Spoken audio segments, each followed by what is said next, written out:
Hello, everyone, and welcome back to another edition of Line Change, the NHL betting podcast from the Action Network. My name is Michael Leboff, and joining me for this episode, as usual, are Nick Martin and Tim Kalinowski. Together, the three of us are going to break down a nine-game slate on Thursday night, another big one as we head towards the end of the regular season, which is 2 weeks from today, when you're likely listening to this Thursday, April 4th. The season wraps up on the 18th.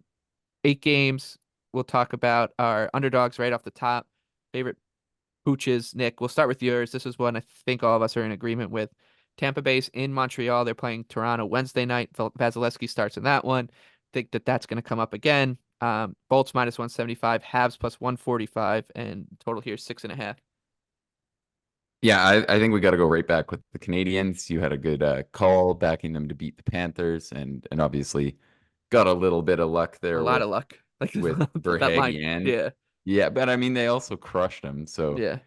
um, anyways, that's kind of besides the point here. But the Habs have competed quite well. That was a big part of the reason you liked them there. They're still getting great goaltending. I think probably see Caden Primo here, but you have to live with it because the Lightning, in all likelihood, will be going with Matt Tompkins, who I think would be one of the lesser like backup options in the entire league if he was usually up there. So that part of it I just can't really look past. I think it's one of these rare situations where you really just have a huge difference in goaltending form. And if we'll see how much the numbers come down. But FanDuel and DraftKings are better than plus 140 right now. I'd go to plus 130 if you're going to see Tompkins confirmed. And then obviously the other part of it, the Lightning will play what should be a pretty heated game tonight versus Toronto. And we have seen kind of the high end of things from the Lightning. We obviously like them tonight versus Toronto in that game, but I do feel like it could be kind of a letdown spot. And then, like we said, if the Habs are going to control play the way they have recently, should be kind of a struggle with Tompkins and goal. So I think you just got to take your chances at this kind of a number with the Habs. Yeah, Nick, you bring up a great point with the goalie situation. That's the first thing I thought of when I saw this game on the board. Vasilevsky, the backup goalie situation is tough for them. We know Vasilevsky likes to play a million games in a row, but Tampa's pretty much in their spot for the playoffs here. And it's about to be a 3-4 coming up here for them. And also, this isn't just a blind bet really on the Lightning backup goalie. It takes two to tango, and there's a Montreal team that has been, pretty full value here for the last couple of weeks as an underdog. So I was excited at first about the spot, and then you get the Canadiens who have been a tough out here, and yeah, you think you nailed it. Yep, nothing else to add for me. I'm on the Habs as well. My favorite underdog, I'm gonna go with the St. Louis Blues. They're plus 142, taking on the Nashville Predators. Preds minus 170, and the total here is 6. That crazy run from Nashville ended a few days ago. They've now dropped a little bit, the last three in a row.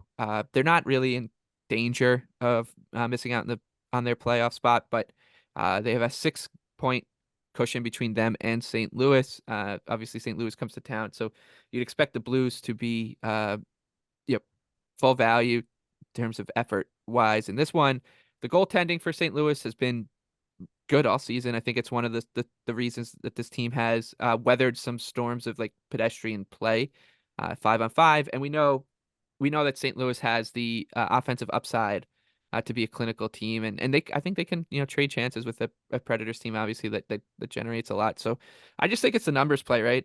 Plus 142 on the Blues right now is what I'm looking at. I would go down to plus 135 on a team that I think is just better playing closer to that number than maybe we thought they would a couple weeks ago or for a lot of the season. So full credit to the Blues here, Nick. Yeah, the Blues have been playing better, definitely enough so to scare me off the Predators. They were really solid versus the Oilers the other night. Their underlying results have trended upwards, still getting great goaltending. So I definitely agree. I don't think you want to lay it with the Preds here. It doesn't feel like a Preds smash spot. I'm a little indifferent, but I don't hate it. I mean, we've seen the Blues play really close with some good teams lately. That Knights game, the Oilers game. So I can definitely see the avenues for it, and they're still, they'll obviously be heading to this thinking that they're very in the mix. So yeah, I do think we'll see a playoff type atmosphere and probably a fairly evenly contested game. Yeah, I would, because of that, Nick, I would maybe lean one of the under sixes on the board here. Partly that is maybe just because I watched that Nashville Boston game very closely on Tuesday night or whatever it was, and there wasn't a lot of room out there. My thing with St. Louis here is I definitely don't want to lay it with Nashville, but I feel like I've been kind of chasing my tail with St. Louis all year. Every time I think they're done, they're good again. Every time I think they're about to heat up, they go lose to San Jose. So I've just had a hard time with St. Louis, and it seems maybe like a not a buy low, sell high, but teams kind of like trending as of recently in different directions. You look at Nashville losing 3 in a row, so might be a stay away for me, but I certainly wouldn't want to lay it with Nashville here. Yeah, I think the six is a good point. I don't know if sixes would hang around for listeners, but I do think right now DraftKings is at under six minus 115. I would say that is a play. So yeah, just keep that in mind, but that also is an outlier and kind of seems like a bad number. So yeah, I like your thoughts there with the under for sure. Okay, that brings us to Tim's underdog. The New York Islanders are in Columbus. Isles minus 180, Jackets plus 150.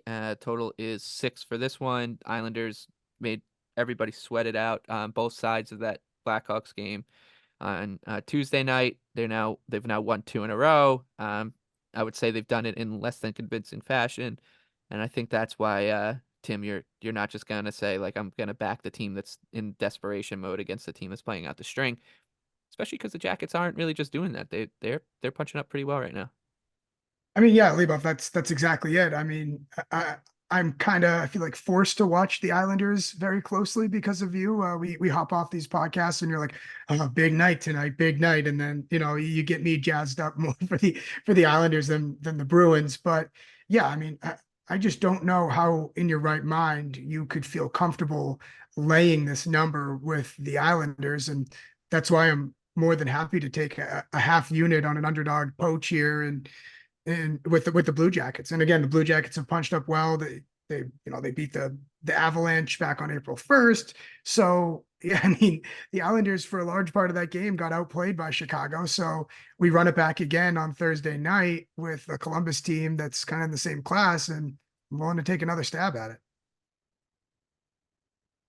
Yeah, I like that handicap, Tim. I think it'll be interesting to see where this number goes. I think plus 162 is the best number out there right now. I think that's a really solid bet. Same kind of thing we've seen from the Islanders with the Hawks game. Not our worst handicap. It was funny. I kind of had a bad feeling throughout the day that was how that was going to go. I felt like it was one of those ones, where we were going to get the effort handicap in the end, and it was going to be really close, but they just couldn't pay off. So I do think that the Blue Jackets have the depth here. And the other interesting thing is that Tarasov's been really good for what's kind of become a pretty long sample. He's kind of taken over as the top guy. He's confirmed for this game, so I do like that. We'll see where the number goes. The other thing that I think has to be mentioned is the Boone Jenner situation, which is really shitty. And our show sends out our condolences to them. And we'll see how much that moves the market because he does tend to get a lot of value, I find, when they go in and out. But I do think they have enough bodies left to help cover up for that absence respectably. So yeah, I like your handicap with the Blue Jackets here, Tim.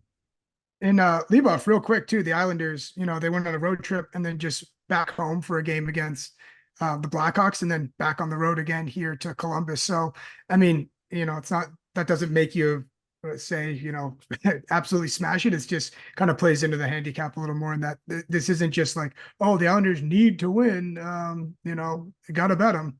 Yeah, it's 3 and 4 for the Islanders, and like you look at the the last 3 wins now for them, they've all come by 1 goal, and they've needed to fight tooth and nail to just get those wins across the line. So it's not like we're not kidding ourselves about the Islanders right now. Like that's how they're gonna have to win. It's unlikely that they're just gonna come out and storm the Blues and give you the 2 or 3 goal lead that you need to feel comfortable when you're laying minus 180. I do have a bet for this one. I'll save it for the end of the show though. Let's move on to the big board before we get to best bets. We'll start this segment with the Florida Panthers and Ottawa Senators. Florida is reeling right now, minus 166 in Ottawa, plus 140 for the Sens, and total 6. I think that you can both be concerned about the way Florida looks like right now and also acknowledge that it's probably a little bit of an overreaction in terms of their big picture outlook. Like people in the media, that's their job, is to react to a game, a shift, a period, a play. I get it, but it's not like the Panthers are just, we should just chuck them out of the conversation when we're talking about true contenders for the Stanley Cup going into the tournament. They've been banged up. Ekblad's been in and out of the lineup. Verhaeghe missed the game against the Leafs the other night. Barkov's been in and out.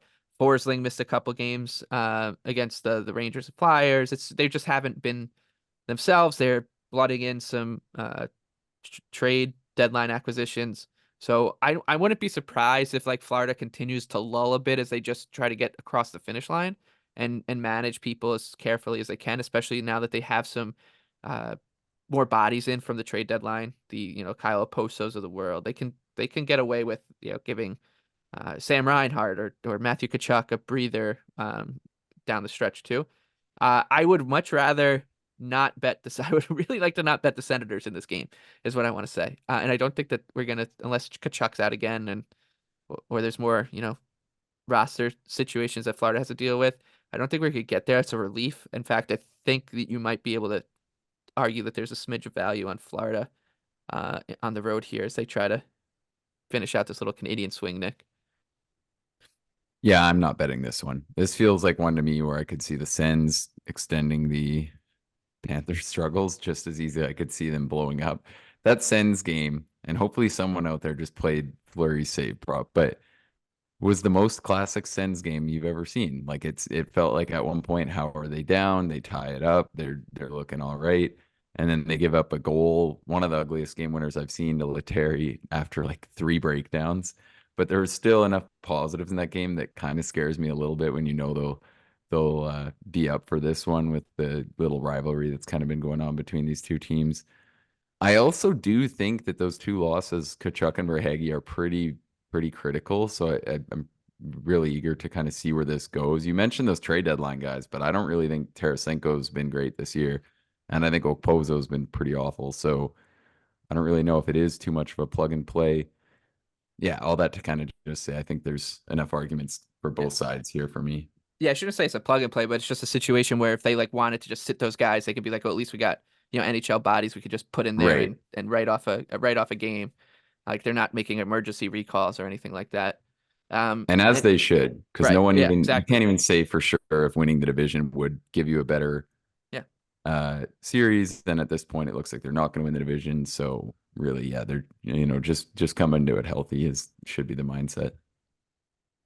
Yeah, guys, I'm gonna take the cheese here. I'm gonna bet the Panthers. I'm gonna find the cheapest price I can and fire away. This, all the reasons you guys mentioned are valid, and I kind of excuse Florida for what's going on right now. And you mentioned it with all the bodies in and out of the lineup, but this Ottawa team, I mean, we were on them against the Wild, and it just comes down to the goalie, right? And they just still cannot get goaltending.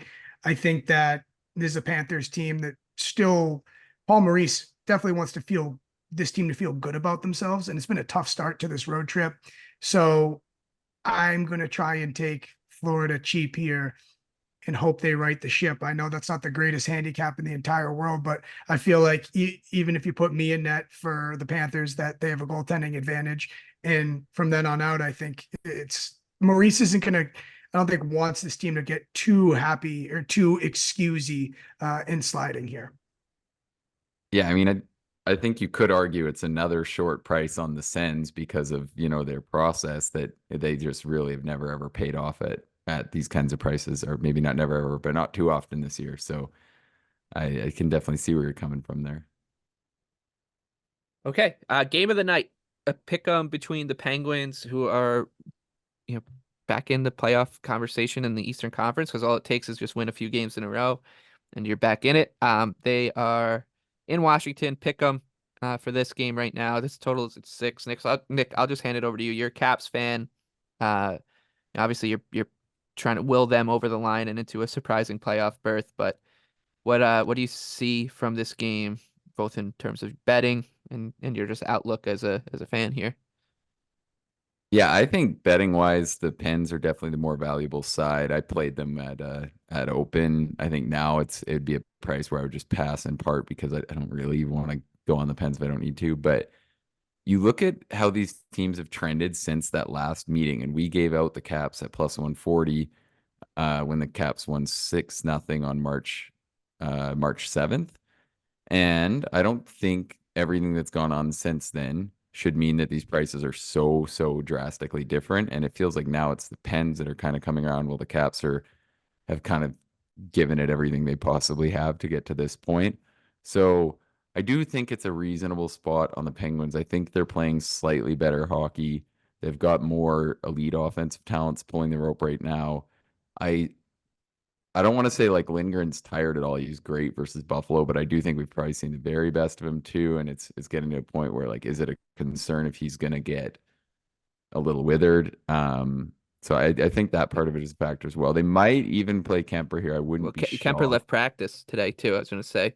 So Kemper leaves practice. So Okay. yeah. So now all of a sudden you're Oh, looking at then they'll us. go Lindgren Yeah, for sure. exactly. Um, but yeah, which we don't anyways, know I helps. We don't know if that helps because you mentioned he's like the he's a whole team little. looked pretty tired. Oh yeah, and he played fine versus Buffalo. That wasn't goaltending at all. That was just, but that also kind of is the point here. I think the Pens have just shown enough the last bit that they deserve to be a bit of a favorite here. Um, but yeah, anyways, Yeah, I thought you did a good job. I think that this Washington team, it's like they did it. They went on that great run, and a lot of us are saying, "How are they doing this?" And I just think it can be pretty damn tiring to play that style and keep eking out those types of wins. And I watched that Buffalo game, and it hasn't looked good for.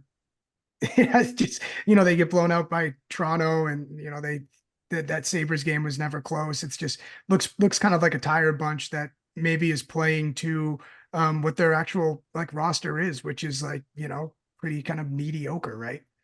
yeah, and from the Pens side of things too, like they have in that time since that big Caps loss, they've had so many of these losses where it felt like another game that it shouldn't have gone that way, and we were kind of that was part of the reason they fully got written off, and really is going to probably be the reason they missed the playoffs. Although a win here gives them a pretty good chance.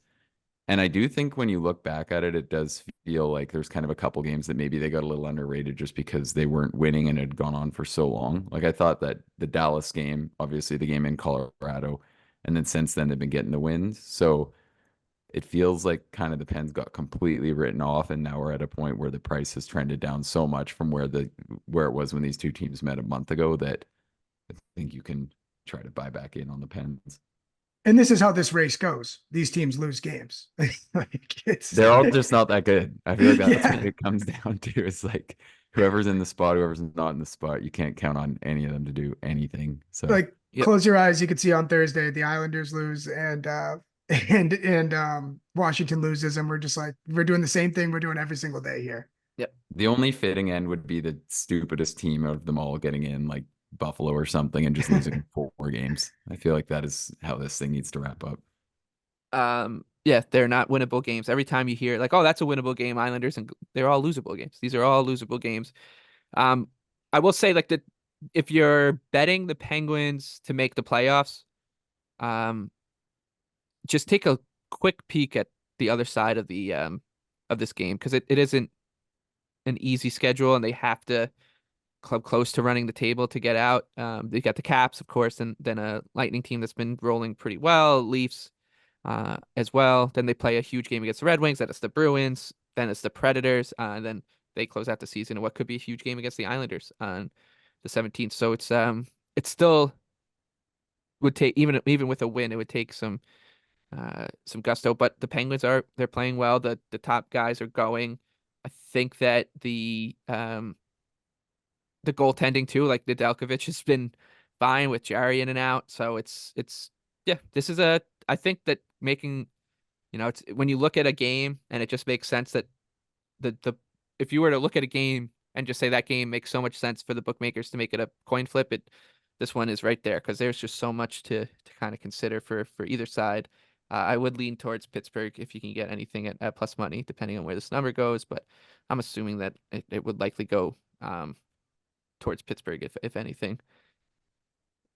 Okay, Flames and Jets up next. Calgary plus 164 in Winnipeg. The Jets minus 198. This total at 5.5. And Winnipeg finally got off the schneid.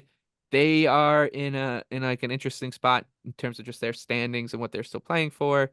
They are third place right now. They're now firmly out of that Central Division race. They're trailing Dallas by 7 points. So that's done. If they want to you do want to, I think you can make an argument that finishing ahead of Colorado certainly means a lot because you don't want to be playing at uh, that home ice or going against that team when they have home ice advantage in a series. Sure. But they also are maybe could feel some heat from Nashville behind them. But in all likelihood, this team is right there and they're just trying to get right. Calgary, we've talked about it a lot, not all that impressive since the trade deadline, getting credit for being like a scrappy bunch, but when you're doing that, it's probably overrating the overall talent of a team. So I'm happy to pass on this one, Nick. Yeah, I actually like the Jets here. I'm sticking with this fade the Flames train. The Ducks I would have been so pissed, especially because I'm in a little bit of a slump here, if the Ducks had blown that game because they looked the clear better side. They were like 6 minutes up on offensive possession, generated way more chances. So it was a little annoying that it even provided the sweat that it did, but that just shows where the Flames are trending. They can just get completely caved in by anybody right now. I think the bottom's still falling out. And the good thing about that game was that we won it without getting the Wolf start, which means I feel even this one's probably even a little more likely to get the Wolf start as they kind of just play out the season here. And the good news for Flames fans is they're really trending down in the draft lottery. They're only above 4 teams now. So, hopefully even our Yotes can get ahead of them and finish strong. I just think their defensive play has tailed off significantly from where it was, and that it continues to not be overly credited. That Kings game really was just like the anomaly, I think. So I do want to keep fading them. The Jets have obviously had a bit of a tough time. They've been getting these kind of coin flip games with lots of teams, but I still think minus 192 is a little short right now with how Calgary's been trending. They really are looking like one of the worst teams in the league. It feels like they've really quickly gotten down to the bottom 5 here, and that's actually what their form is. So with that in mind, I think minus 192 is a little short. I'd play down to minus 210 on the Jets in this game. Yeah, I was. This is one of those ones that I had circled and came here and hoping that I was going to get a little convincing on Winnipeg here.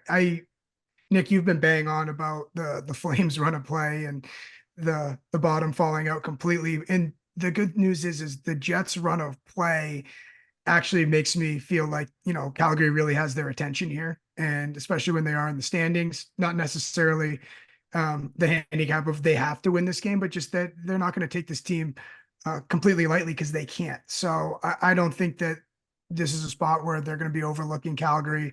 They have to be feeling good about their game going into the playoffs. And to think where this price is, if you think what, Nick, Calgary's in that, not Sharks, but bottom tier of like our Columbuses, maybe our Blackhawksies. So like I think of what the price would be if that was the name on the sweater. Yeah, I think they've like appropriately trended down, and they're just right in that group, not with like the Sharks, but they're bad. And I think I see what you mean, and I think it's like a really fair point where the Jets are a team that's really trying to trend up towards the playoffs here, and maybe the games don't have that much importance in standings. But I also think the fact that they've played enough stinkers lately, and you saw the noise as they tried to snap that losing streak. I do agree with you that it feels like a good spot to get on them, just kind of riding it out and trying to continue trending upwards into the postseason here. So yeah, let's go with the Jets as a huge favorite. Why not? Oh boy. How about another huge favorite for you, Nick? The Kings are minus 325 in the Shark Tank. Sharks plus 260. Total here is 5.5. Yeah, I got nothing here. Anything for you, Nick? No, I got nothing here. I feel like there's a chance, depending on the configurations, that there'll be some prop targets on the Kings, but for now, nothing. Maybe the Sharks on the plus puck line here. Maybe. I mean, I'm reaching, but it might be, if 10:30 at night. It's by far the latest game on Thursday. Might get there by by 10, 15, depending on how the night is going. All right. Well, let's go to best bets then. I'll go first because we talked about the game already. That it's coming in the Isles and Blue Jackets. You're gonna laugh at me, especially you, Nick, because you think that this guy is the worst player in the NHL. But Casey Cizikas, anytime goal scorer. I mean, it's gonna be a big number again. He's playing on the first line with Barzal and Horvat, and Barzal and Horvat are flying right now since they've been put back together.